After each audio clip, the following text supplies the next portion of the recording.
So I think one thing that a lot of us have lost sight of lately is the symbiotic relationship between urban and rural areas.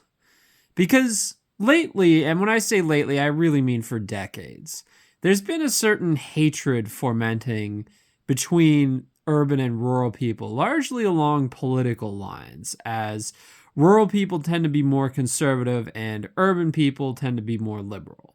Of course, there's been historical exceptions to this. I mean, depending on how you define conservative and liberal or left and right. Like, say, for instance, in Maoist China or Khmer Rouge Cambodia, where there were leftist communist revolutions that were largely led by rural people and that had a kind of anti urban leaning to them. Not to mention, I'm not sure how much this is correct, but I mean, I've heard that like National Socialist Germany had kind of a highly urban basis to it. Or at very least, let me put it this way: it was a society that kind of put both the rural and the urban on a pedestal in terms of how it viewed them and idealized them. I'm actually not sure if there was more support in urban or rural areas for National Socialism in Germany. That would be an interesting thing to look into more. But nonetheless, it definitely, in terms of like how it had this, Welthauptstadt Berlin plan, like it definitely wasn't an ideology that had disdain for the urbanite or for urbanity itself in the same way the modern American right, and by extension, frankly, the modern right in many other Western countries, as it often takes its cues from the American right, as other Western countries take their cues from America in general. So yeah, I mean, despite that, okay, like despite the fact that there's been historical exceptions and perhaps this hasn't always been the norm historically, today there is very much this idea that urban areas are more liberal and rural areas are more conservative. And not just in the US, but in Canada, in the rest of the Anglosphere, and even in continental Europe to some extent. And I think this has created a certain hatred and animosity that is fomented between the urban and rural areas. And it is unfortunate because I think you can't really have a society without both. And that's kind of what I'm trying to emphasize here is the symbiotic role. Now, before I get into it, I just want to make one caveat, which is that suburbia doesn't really enter into this equation. You could theoretically have a society without North American style suburbia and where the symbiotic relationship between urban and rural still exists, because really the ways in which they complement each other don't necessitate suburban sprawl at all. Like, I guess there's always been some sort of suburbs in the sense that like you have the core city and the surrounding areas, but the difference is the North American conception of suburbia in its present form being this like car dependent sprawl really is not necessary in any way to exist at all.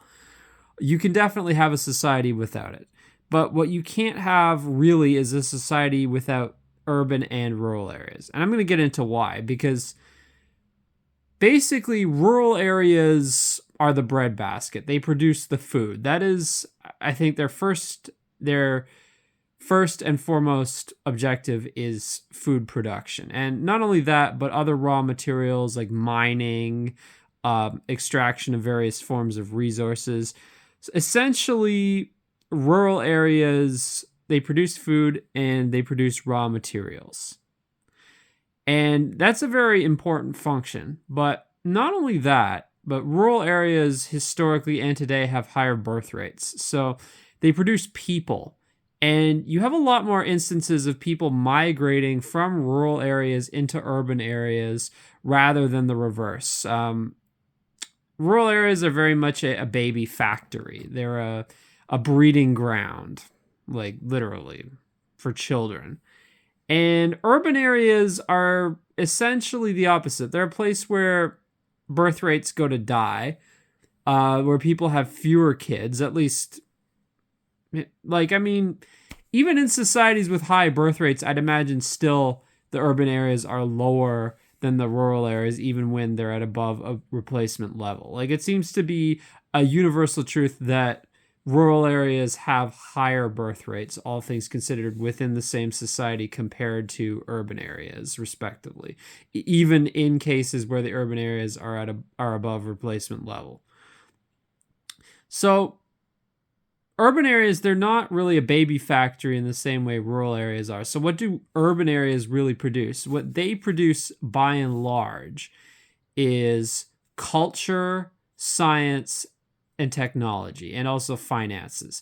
They produce essentially various forms of white collar work. Well, I mean, is art considered white collar? I don't know, but like culture and white collar work, like finances, etc.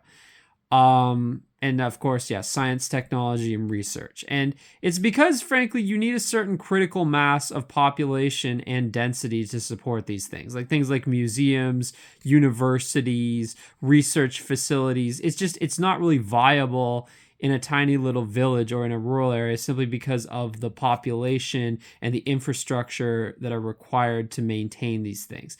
And this is one thing a lot of people, I think, don't understand, who think we can somehow have a society without cities because, oh, if we have no cities, we'll have no liberals. It's like, yes, we'll have no liberals, or at least we'll have fewer liberals, because it's not like there's no liberals in rural areas. There's just less of them as a rule.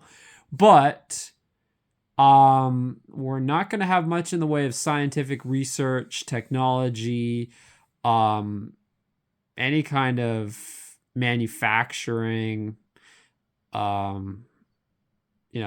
tech research, any of that stuff, nor museums, cultural facilities like, say, symphony halls, opera houses, things like that, like venues for large scale concerts, like anything of that nature. It's like universities. It's difficult without a certain population threshold, it could be for some of these things, the population threshold could be 50,000, it could be 100,000.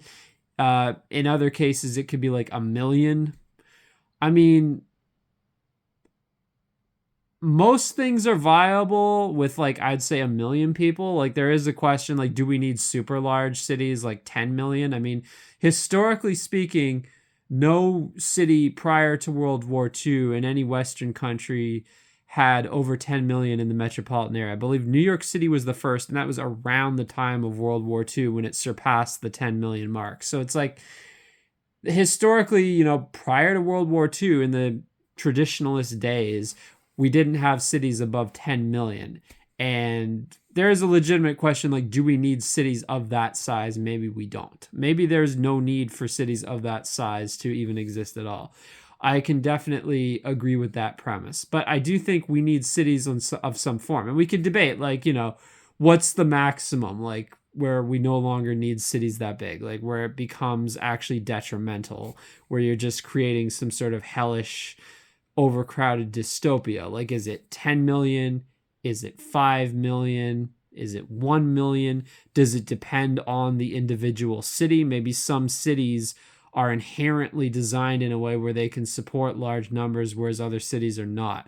Like, for instance, if you compare, like, Paris, which is a city that was always designed to be really big and support a large population, versus Toronto, which is a city that's just frankly growing,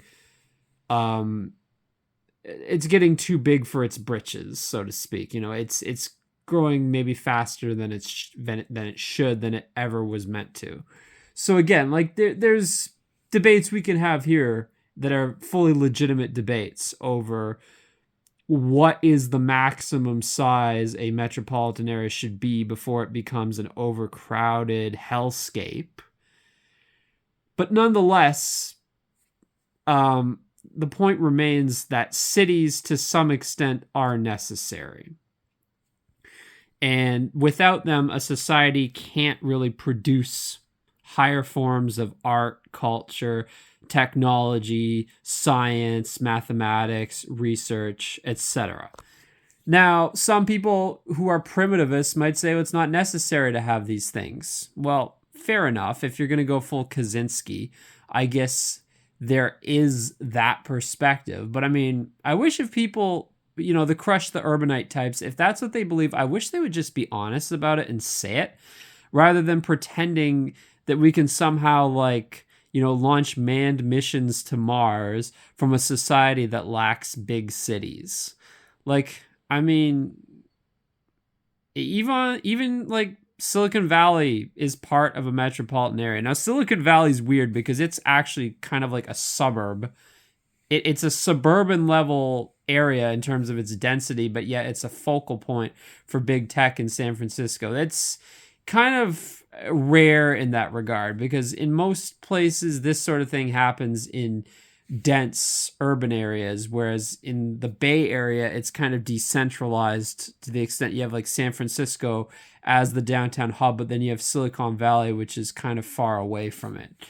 And then you also have other smaller downtown hubs like San Jose, Oakland. And yeah, it's a weird metropolitan area. It's atypical. But nonetheless, it is a metropolitan area in its own way. And again, like California, like Los Angeles is also atypical in that sense. But nonetheless, like, okay, like people could say, well, is the Silicon Valley model better or is the Manhattan model better for like what kind of city is more productive? But nonetheless, both are parts of major metropolitan areas. So regardless of what form the city takes, like, yeah, okay, fair enough. It's another debate, like, low density cities versus high density cities. But nonetheless, it is obvious that cities do need to exist in some form. Like, it is just impossible to have the population threshold needed to sustain this kind of research, industry, economy, and culture without cities, just to have the threshold as necessary to maintain these institutions. But yeah, okay, like you have the crush the urbanite types who say that cities aren't necessary. I've never actually heard any liberal or leftist flat out say rural areas are unnecessary, like that. No, we should have a society where no one lives in rural areas. If they have, it's a very small minority. So I'm not seeing the reverse where urbanites say that rural areas are unnecessary, unless of course we somehow had a society where we could totally automate farm labor to the point where farmers are not needed at all. But then it's like, okay, if we did that, then are we at the point where humans in general are not needed? Like, I mean, how far do robotics go? I mean, that's a whole other discussion. But the point is, okay, at our current level of technology, I have never heard anybody say we should have nobody living in rural areas. And I mean, obviously, you don't just need farmers, you need a whole support network because you need the store where the farmers go to buy equipment. Like, you need small towns that provide these things. And then you need a support network of secondary, and tertiary businesses to support those people. Like, you need places where the small town people go and buy their food. You need restaurants and grocery stores. So like a small town is kind of like a miniature version of a city in its own way.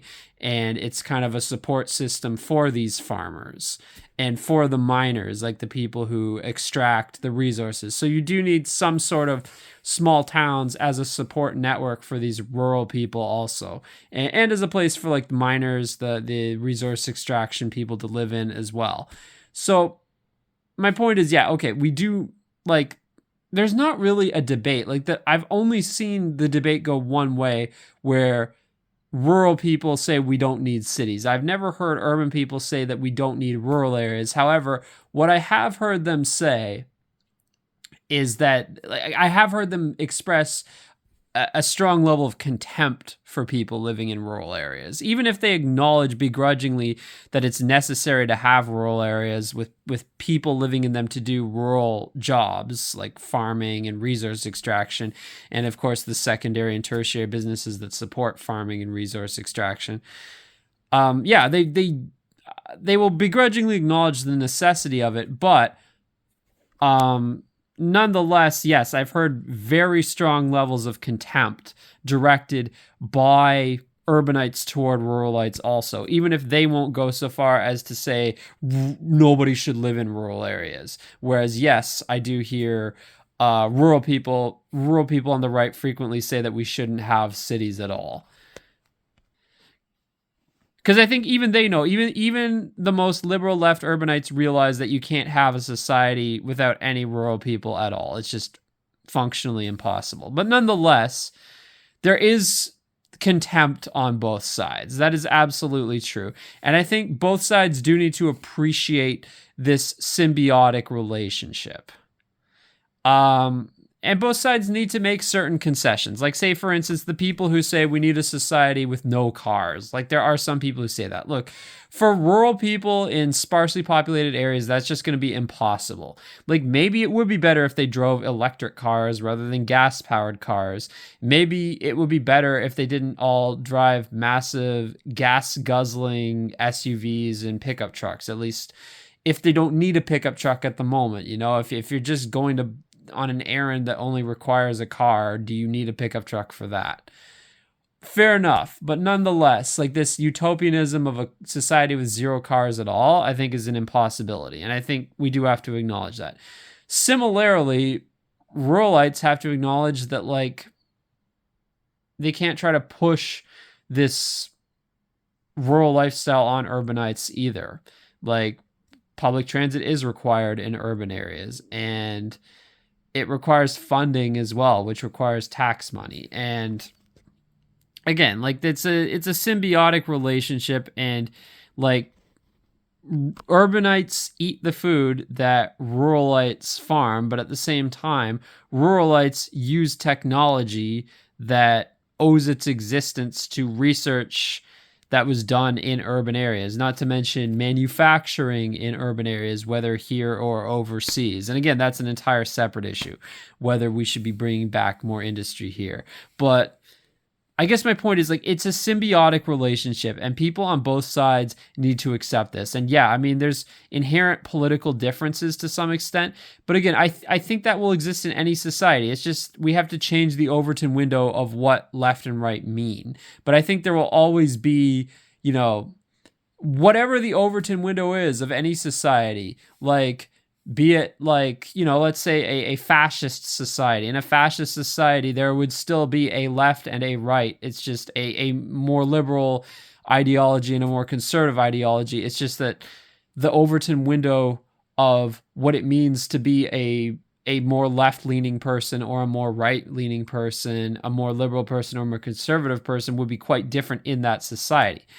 And I think that's what it's about. Like, we have to accept that this dichotomy will always exist, whether in a fascist society, in a communist society, in a liberal society, whatever. This dichotomy will always exist in a capitalist society, what have you. The only society where it couldn't exist is if you went full on, like, 1984 totalitarian. But I mean, if you're not going to do that, you have to accept there's always going to be some sort of, like, left, right, liberal, conservative dichotomy. And it will be largely urban and rural in nature. It seems to always go that way. So it's all about, like, redefining the Overton window, and you kind of have to manipulate people a little bit. And I kind of see my ideology in a way as being what could be, like, the left of a right-wing society, like the left of a truly, like, a truly, whatever you want to call it, like, nationalist, fascist, whatever word you want to use, like, that type of society. Like, the types of beliefs that I've been promoting could very well be the political left, the liberal side, the urbanite side of the belief system of a society like that. Like, I'm kind of trying to outline a blueprint for that, where it's like, you know, you believe in ideas of nation, ethnicity, race, traditional gender roles, etc. But you also believe in things like public transit, walkability, urbanism, environmental preservation,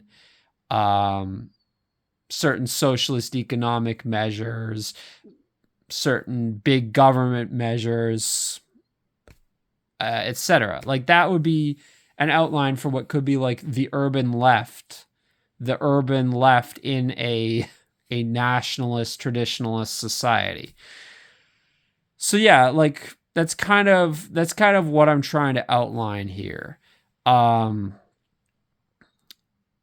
is that this dichotomy will always exist and it's symbiotic in nature, and we have to respect its existence rather than try to fight against it and be like, oh, we can have a society without cities. We can have a society where everybody just lives on farms.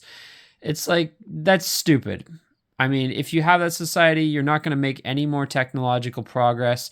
There's going to be no high culture to speak of, no museums, no symphony halls, nothing like that. And it's just, we can do better than that. It's just that we have to redefine the Overton window. That's the bottom line.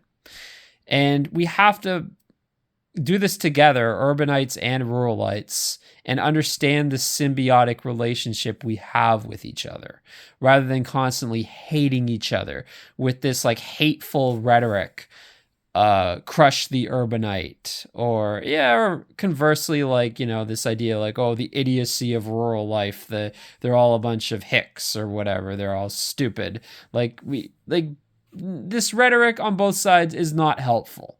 And I admit, I fall prey to it sometimes. I do sometimes say things about rural people that can be sweeping generalizations that can be hurtful and in some cases unfair. Like, I mean, it's unfair to like expect rural people to be as to be like it's unfair to hold rural and urban people to the same standards. Let me put it that way. Like there are certain things that urbanites will always be better at, and there are certain things that ruralites will always be better at. And that's part of the symbiotic relationship also. So I think yeah, I mean, honestly, I hope I'm delivering my point here, which is really the necessity that we need to stop attacking each other constantly, and we need to accept that we can't make the other like us. Like ruralites need to accept that urban people are going to be using public transit. They're going to want public transit. They're going to want dense housing and things and walkability and things like that. And urbanites need to accept that rural people are going to want their vehicles and their space and stuff like that. Like we need to kind of coexist and accept the fact that, hey, some of urban tax dollars are going to be going to rural stuff. Some of rural tax dollars are going to be going to urban stuff, and that's okay. But I really think the way to do this is like we need to have some set of shared ideals, and I think that's where nationalism, ethno-nationalism comes in, and that's what the elite have been destroying. And it's been causing these divisions that have led to all this rhetoric, this crush the urbanite, this idiocy of rural life, all this rhetoric on both sides that is frankly not helpful. And yeah, we just need to understand this symbiotic relationship, because cities aren't going away, rural areas aren't going away. We need to find a way to work together. Those on both sides of this divide who support the same goals. And we need to spread these goals so more people on both sides believe in them. So yeah, that's basically all I have to say about that. So talk to you guys later.